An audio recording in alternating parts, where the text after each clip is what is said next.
If magic works without supernatural forces, then you've been using it your entire life without knowing why. Ancient sorcery was never about the supernatural. You've been lied to about what magic actually is. Not by conspiracy, not by hidden orders, by language itself. The word magic carries so much cultural baggage that it's almost impossible to see what practitioners were actually doing when they drew circles, chanted in unknown tongues, and carved symbols into wax. But strip away the mysticism, strip away the theatrical elements, and what remains is something far more disturbing than fantasy: applied human psychology disguised as ritual. Every known tradition of witchcraft, from European grimoires to shamanic practices across continents, operated on the same core mechanism. They used symbols to bypass rational thought. They used repetition to embed patterns into the subconscious. They used belief to generate expectation,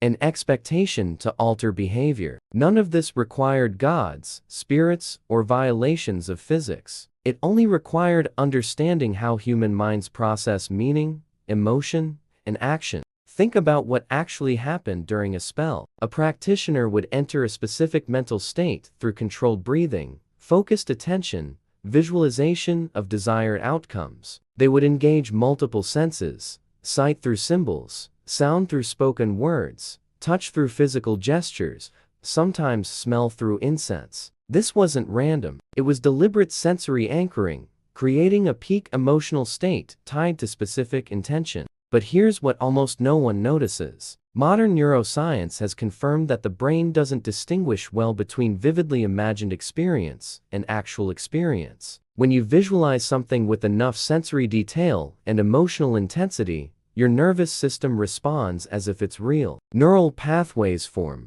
hormonal responses trigger, behavioral patterns shift. Ancient magic was exploiting this neurological reality thousands of years before we had the vocabulary to explain it. And this opens something unsettling. If magic was always psychological, then calling it primitive superstition misses the entire point. These traditions had discovered something profound about consciousness, about how attention shapes perception, about how symbolic language programs the unconscious mind. They just described it in the vocabulary available to them: gods, spirits, cosmic forces. What comes next changes everything about how you see both ancient practices and modern manipulation. If this resonates, subscribe so you don't miss what's coming.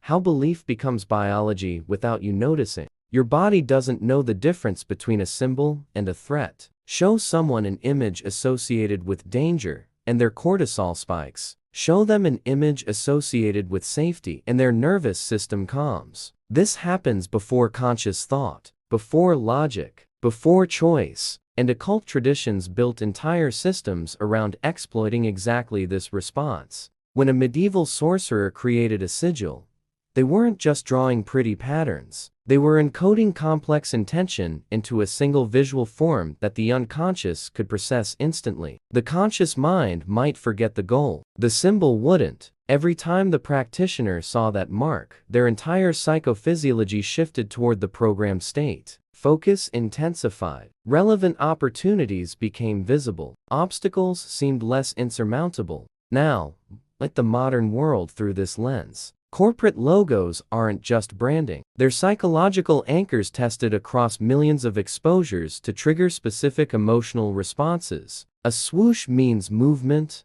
achievement, victory. An apple means innovation, simplicity, rebellion. These associations didn't happen by accident. They were built through repetitive pairing of symbol with narrative, exactly like ancient magical seals. The mechanism is identical. Symbol compresses meaning. Repetition embeds association. Unconscious response follows automatically. What changed isn't the technique, it's the scale. Where a witch might create one personal sigil, a corporation deploys millions of optimized symbols across global populations, tracking which variations generate desired behaviors. But there's a detail most people miss. You don't need to consciously believe in a symbol for it to affect you. You just need exposure paired with emotional context. Your brain builds the association, whether you agree to it or not. This is why forbidden knowledge was actually forbidden. Not because it was supernatural, because it revealed how easily human perception and behavior could be directed through symbolic manipulation. And the most disturbing part, your attention is being directed right now. Algorithms determine which symbols, colors, and patterns you see based on what generated response in the past. They're running the same conditioning loops that grimoires described,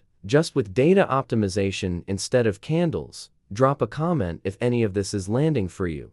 What ancient rituals understood about habit formation? Here's where it gets practical. Every magical tradition emphasized repetition, daily practices, specific times, exact sequences. Modern psychology calls this habit formation and recognizes it as one of the most powerful tools for behavioral change. Ancient practitioners called it ritual and used it to program identity itself. When someone performed the same ritual every morning for 40 days, they weren't appeasing spirits. They were creating neural superhighways. The brain loves patterns. It craves predictability. Give it a consistent sequence tied to a specific outcome, and it will automate that sequence. What starts as conscious effort becomes unconscious reflex. What starts as practice becomes identity. Look at high-performance environments today. Athletes don't just train randomly. They build rituals, pre-game sequences, visualization protocols, specific music,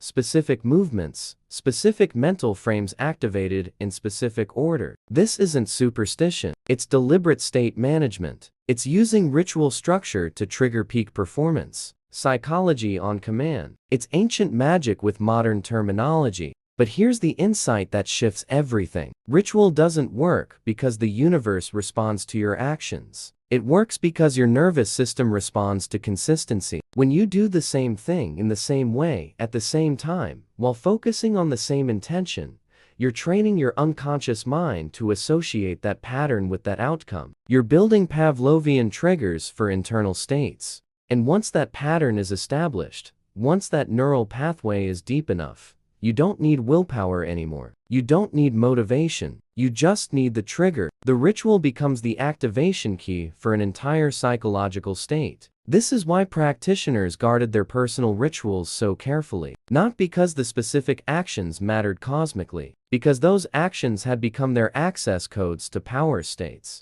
The question isn't whether this works. Neuroscience has confirmed it works. The question is, are you building rituals consciously, or are you running unconscious rituals programmed by your environment, your culture, your algorithms? If this is adding value, hit that like. It helps more people find this.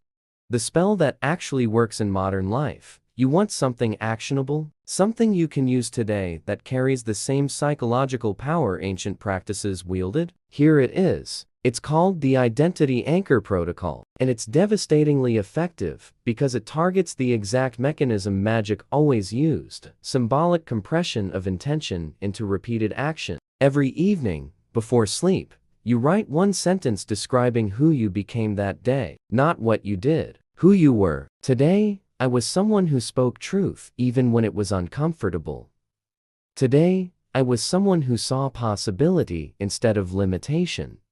Handwrite it. The physical act matters. Neural engagement through motor control, visual processing, and linguistic centers simultaneously. Then you read it aloud once. Why? Because hearing your own voice state identity creates deeper encoding than silent reading. You're using auditory processing to reinforce the written symbol. You're layering sensory inputs to build a stronger anchor. Then you sleep. This is crucial. Sleep consolidates memory. What you process right before sleep gets preferential encoding during REM cycles. Next morning, first thing, you read yesterday's sentence again. Then you write one specific action you'll take today that aligns with that identity. Just one. Make it concrete. Make it achievable. This creates what psychologists call implementation intention. You're not just declaring who you are, you're defining how that identity manifests in behavior. Do this for 21 consecutive days. No skipping, no exceptions. What happens? Your brain starts pattern matching. It begins recognizing opportunities to act in accordance with the declared identity. You're not attracting cosmic favor. You're training selective attention and behavioral consistency. You're becoming what you've been symbolically encoding through ritual repetition.